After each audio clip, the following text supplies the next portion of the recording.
All right, my friends, how are you today? Aaron here, bringing you some honest astrology. The day before the great solar eclipse here, total solar eclipse. It's the 7th of April, 2024. We have the moon moving out of the sign of Pisces into the sign of Aries today. Right now, around 1 p.m., depending on when this video gets uploaded, the moon is conjunct Venus in Aries.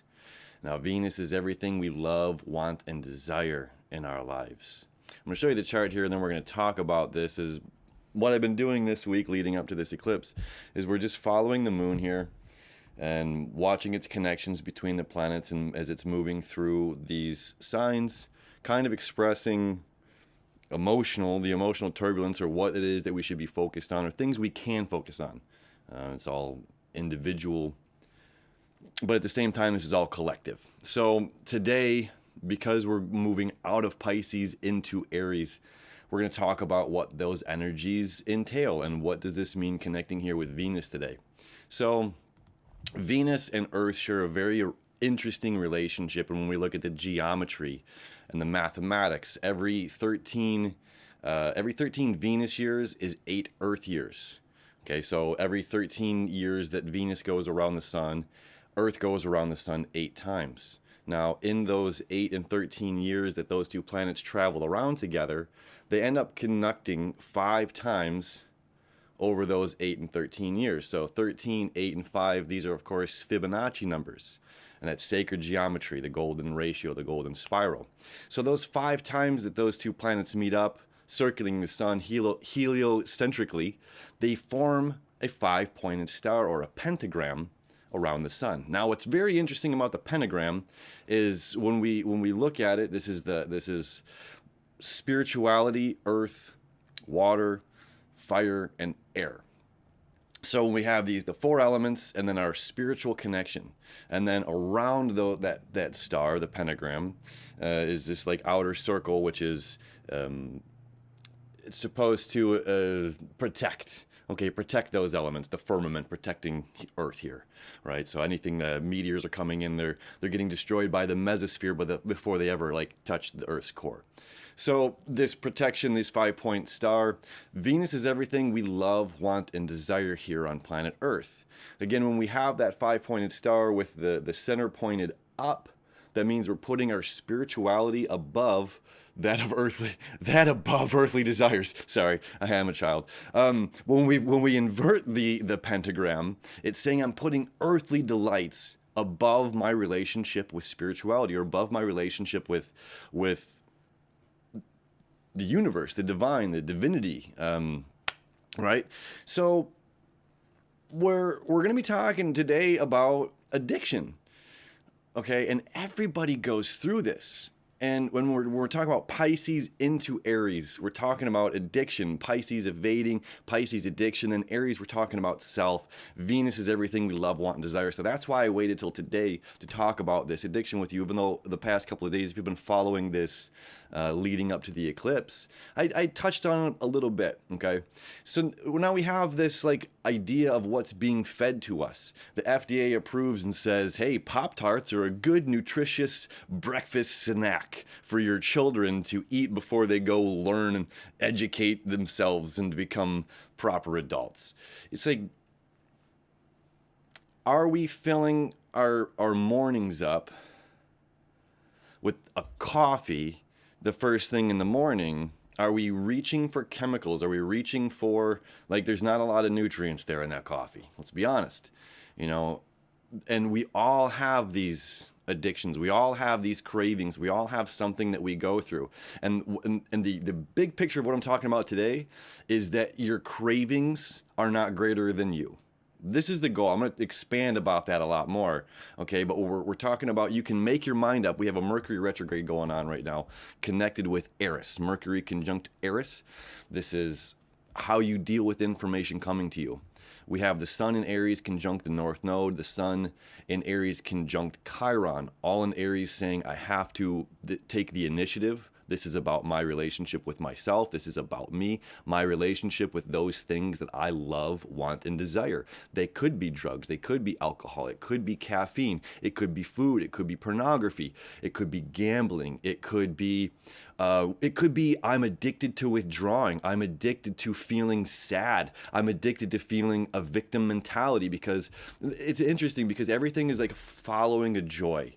And sometimes when we're sad, or when we're withdrawing, well, this is how sometimes we get attention from the outside world, and then people come up to us and say, "Oh, are you okay? Are you okay?" It's like, and they love that attention. Individuals love that attention. So then it's like, oh, if I continue this feeling, people will come up to me, and we become addicted to that. So we can become addicted to misery, because misery brings us joy. It's a strange phenomena, but our misery brings us joy, so that we choose to stay in that space, because if we try to get out of that, it can be quite uncomfortable. And then we can really, again, experience things and have to take the accountability and responsibility for ourselves. And a lot of people don't want to do that. So it's easier to blame the other thing, play victim, be joyous for playing victim, and have a joy that it's not my fault, and a joy that these things are, you know what I mean? So we can get stuck in this loop of misery, this Ouroboros of the snake eating its own tail, and just repeat every single day. And we have to understand that our addictions are not greater than we are. And that our mind, we can say, like, if I want to quit smoking cigarettes, or quit, I don't smoke, but I mean, if I want to quit drinking coffee, or quit anything, whatever, it's up to you. If I want to quit something, I can make my mind up about this. I can say, yes, today's the day, April 7th, April 8th, the day of the total eclipse, I'm not going to do this anymore. And I can convince myself of that.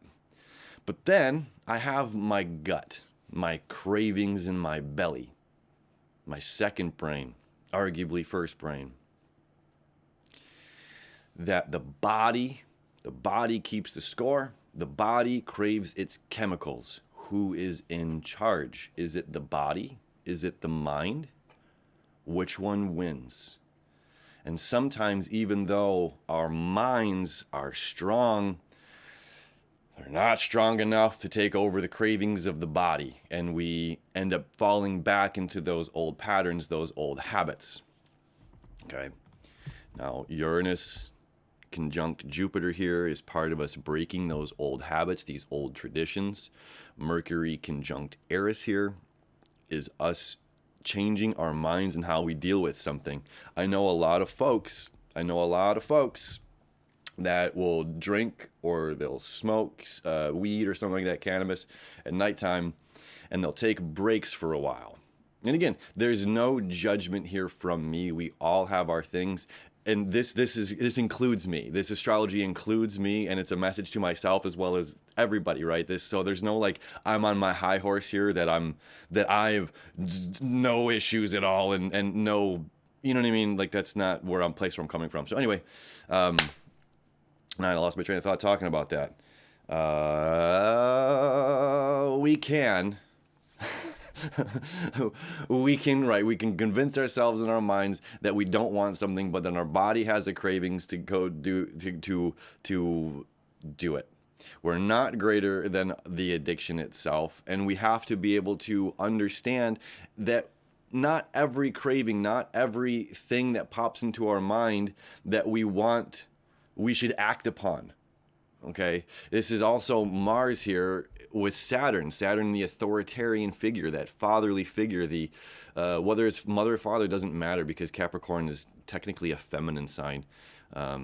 But either way, the authoritarian that's making sure that we're staying structured in the actions that were taking place, making sure that we're compassionate as well in those things, forgiving ourselves, forgiving other people.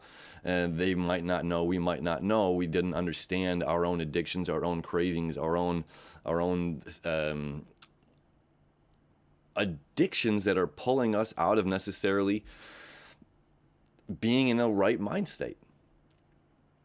And how are we dealing with this information? What are we choosing to do when we find ourselves battling these addictions? This is up to us to understand, once again, that we are not, that the addictions are not greater than us, that there are other people on this planet that are living proof that it can be done, you know. There's other people out there living a sober life. There's other people out there that have had gambling problems that have walked away from it. There's other people that have had sex addictions that have walked away from it. There's people that have had, you know, cocaine issues or whatever it may be, addicted to whatever it may be. Why do we want to choose these things? Why do we go after these things? Are we not feeling full of ourselves? And am I escaping out of my current state because I'm frustrated with myself or I don't love part of myself enough? And it's like, this is uncomfortable. It can be extremely uncomfortable for us to maneuver if we're used to having a feeling, used to having a certain amount of chemicals in our body. And it's saying, okay, this is the day where I'm going to make that change. This is the day where I'm going to say, I no longer need that. I no longer need these crutches, right? This energy wants us to be strong. And the longer that I'm walking with crutches, the more that I'm not using my muscles the way that it should be for it to support my spine, to support my back. So then I'm going to continue to have back problems, right? The longer that I'm using these crutches, like the crutches are good until so long that they become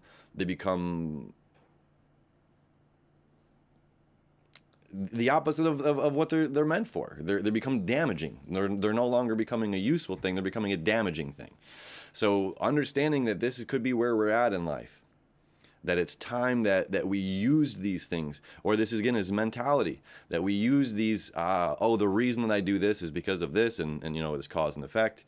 And we can talk about, you know, Dr. Joe Dispenza talks about this a lot. The reason that I'm in this particular mood, or that I do this particular thing, and that I'm an alcoholic, or that I do this is because these things happened to me, and this is how I dealt with them, and that trauma incident became a behavior for a day, then that became a personality trait, and that's now what I live with.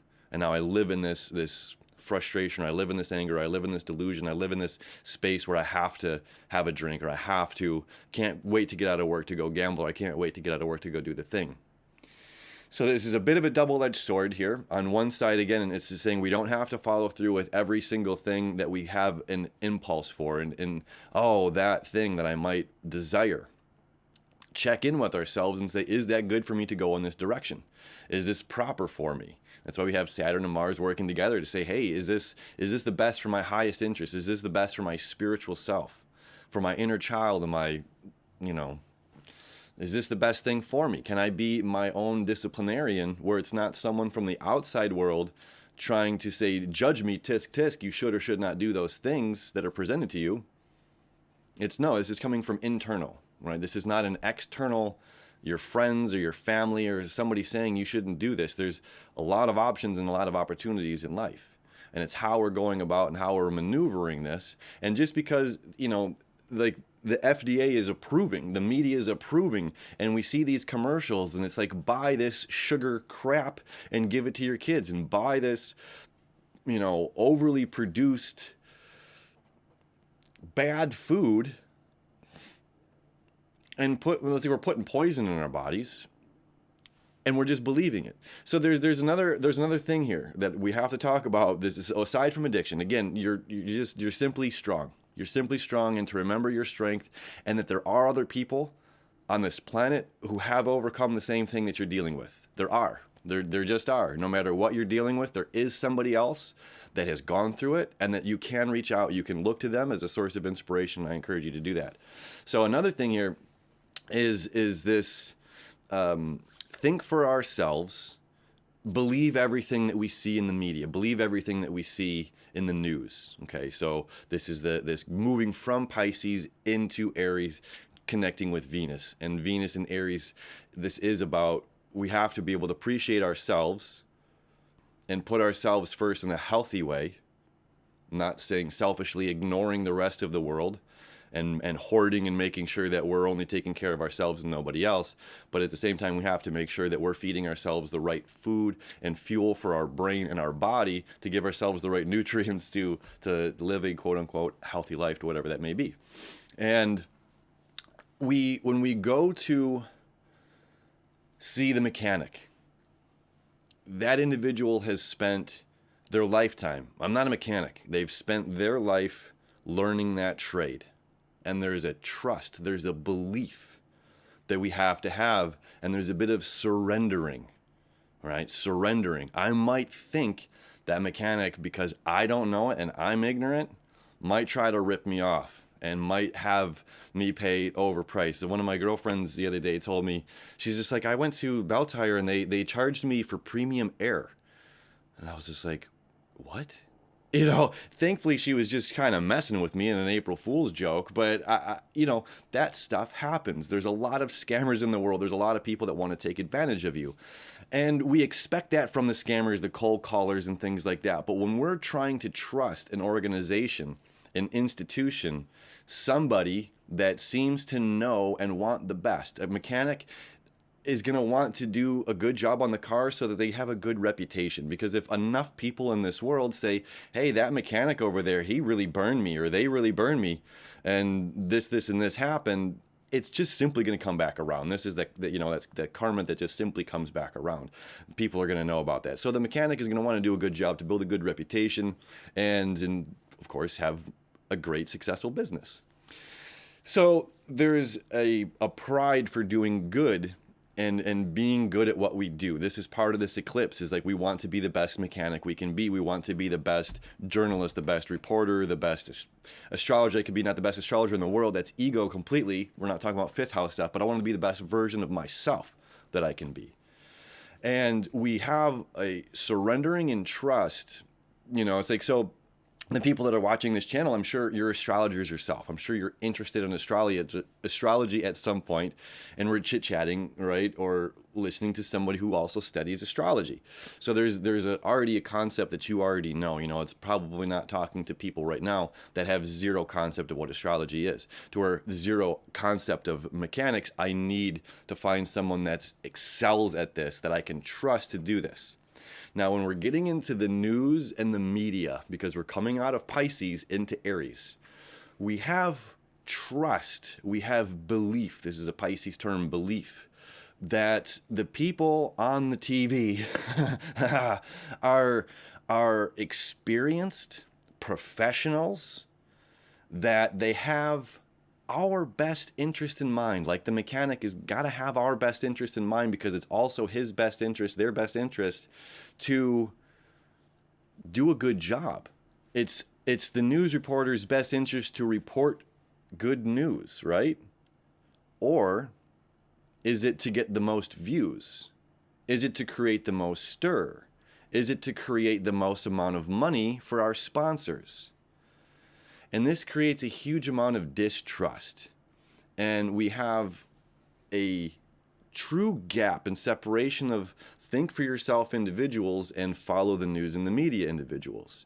There seems to be a great area of individuals that just don't know and maybe don't want to do enough research for it. They've got their own things to go on in life, and that's really okay. We don't have to worry about and focus on every single problem. We got to do what's best for us, right? So we have this, I believe everything that the TV tells me. And if I believe everything this TV tells me, we have to do a little bit of understanding here, a little bit of research, that those people want money. They want us to fret. They want us to be concerned with something, because concern sells. Because breaking news, and at 5 o'clock today, we have this story that this could be the most tragic thing, you know. Tune in. What, you know, is your water going to kill you? You know, what are you packing in your lunches that are going to be bad for your child? You know, like there's all of this. If we can install fear, that's going to get your attention. So this is manipulation, and we understand this manipulation. Libra is the king of manipulation, the queen of manipulation. This is the cardinal air sign. Okay, that does not get enough credit as being a cardinal sign as far as I'm concerned, because Libras get this, or Libra energy gets a bit of a wishy-washy kind of a not making, not making decisions kind of energy, when the whole world or the rest of the zodiac, besides, I think Libra and Pisces are probably the two most fickle, and that's okay. It's like I might not have a clear idea of what I'm going to do, a clear idea of where I'm headed, a clear idea of what my future may look like.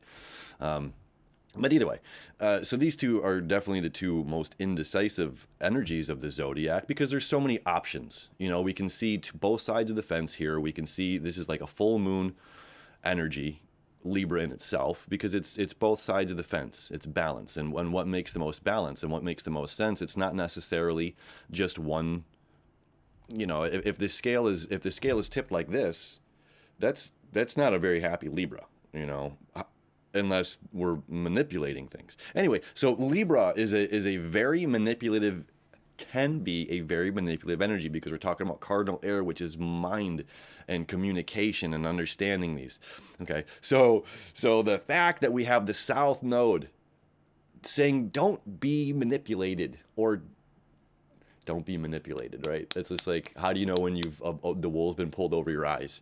It's like suggesting the world is going to try to manipulate you to get you to focus on their wants, their needs, their causes, their agenda, and so that you can feed them your money, your hard-earned dollars go to their thing. We all work for hard-earned dollars, and then it's just like, okay, my hard-earned dollars go to that cup of coffee, my hard-earned dollars go to that, whatever it may be. And it's just like, I can be honest and have integrity and be an authentic character and create something that I think is good and present that.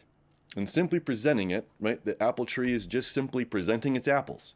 It's not forcing them in your face. It's not saying, if you don't buy this, if you don't eat this every day, that you're not going to keep the doctor away.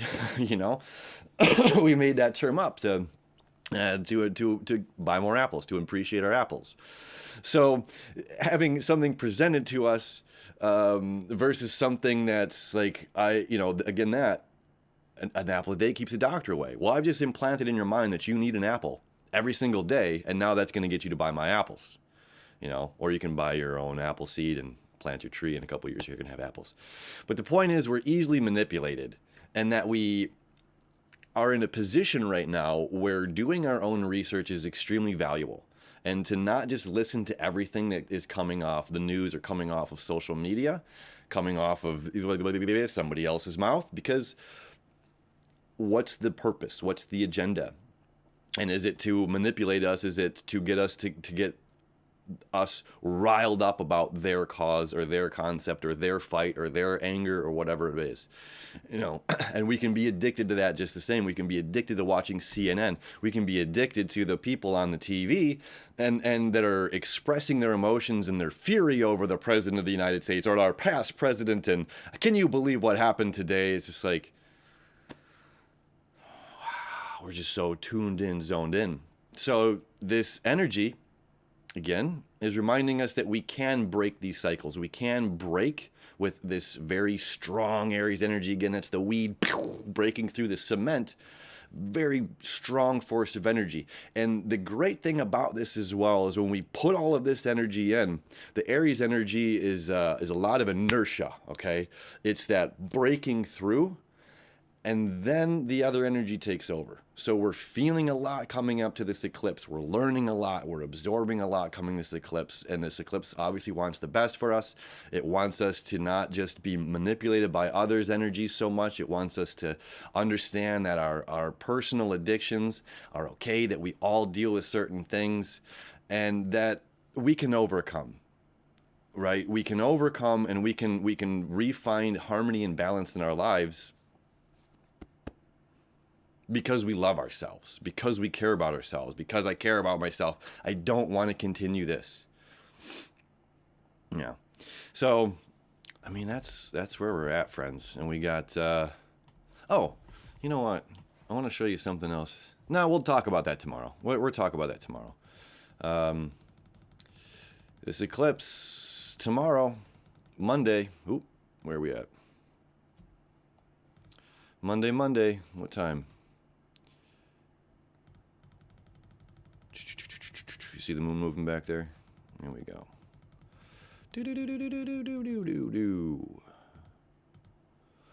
That's going to start at 2:19. That's right. 2:19 p.m. Monday afternoon. So we're going to talk a little bit more tomorrow about this eclipse, and I hope you have a really fantastic Sunday night. Wherever you're at in the world, I hope that you are feeling strong, that you're feeling inspired. I love you. I wish you enough, and we'll see you next time.